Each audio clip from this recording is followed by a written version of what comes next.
Good morning, and thanks for joining me as we continue to talk about the Bermuda Hundred Campaign.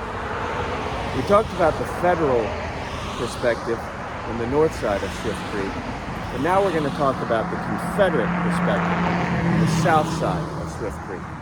You are looking north with Petersburg about 4 miles behind you. I'm looking south with Swift Creek about 100 yards behind me in the sun.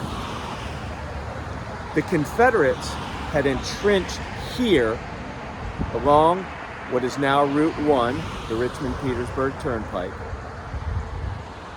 about a mile to the west at Brander's Bridge, now Brander's Bridge Road, and the bridge is still there, and about a half mile east on the railroad bridge of the Richmond-Petersburg Railroad.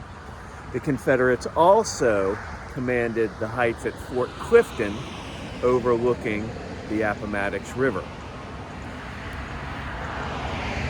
As the Federals left their base at Point of Rocks, moved over to the Richmond-Petersburg Turnpike and turned south, they faced the Confederate forces here under General Haygood's South Carolina Brigade. The 11th South Carolina, the 21st South Carolina, the 25th South Carolina, and the 27th South Carolina had entrenched here with very good entrenchments to stop any federal force moving towards Petersburg. Now the Federals, mainly Massachusetts and New Jersey forces, were aligned the north of the creek looking south. The Confederates were in a very good position. Really did not need to leave. But in the fog of war, the Confederates got conflicting orders from the War Department in Richmond. The War Department did not know of the specific situation here and thought the Federals were far north, threatening Chester Station, which they also were, but didn't realize the forces were down here. And a telegram arrived saying to leave these entrenchments, to move north and catch the Federal forces from the rear, as Confederate forces were also coming down from the north to catch those Federal forces at Chester Station. Now, even though the Confederate commander, General Johnson, could look over and see that that was not very good orders, and certainly orders that didn't understand the situation on the ground, he followed them. The South Carolina troops left their entrenched positions, moved across the bridge to attack the Federal forces.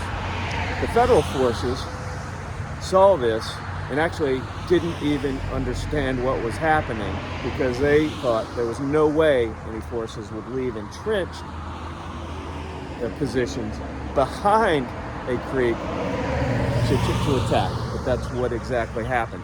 These same forces, the Massachusetts and New Jersey forces on the north side of the creek, South Carolina troops on the south side of the creek, had clashed the day before at Port Walthall Junction, where the Confederates had won. This time, the Federals were in a much better situation.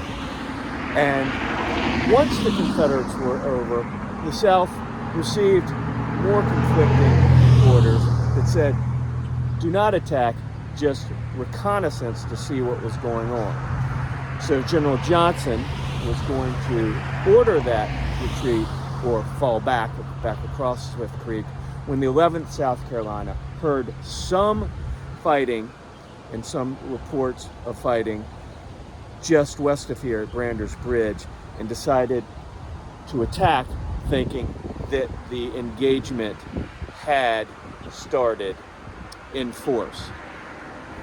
The South Carolinians charged the Federal forces there.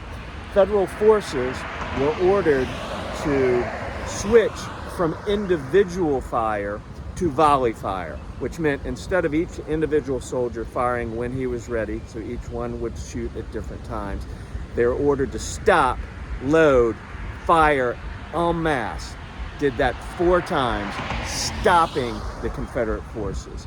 The Confederate forces realized they could not push the Federals from where they were, and then withdrew back across the creek to their entrenchments, where both forces then just stared each other down.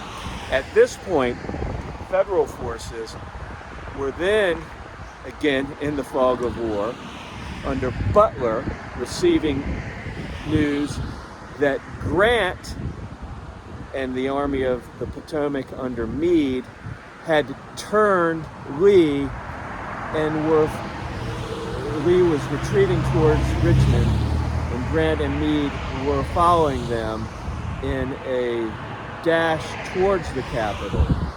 So Butler at this point was telling his forces to leave the threat towards Petersburg, turn back north to join the forces who would then join with Grant and take Richmond. So the fog of war left hundreds of men dead here, and also the fog of war left the Federals believing that the Army of the Potomac was doing better than it was at the Battle of Spotsylvania north of Richmond.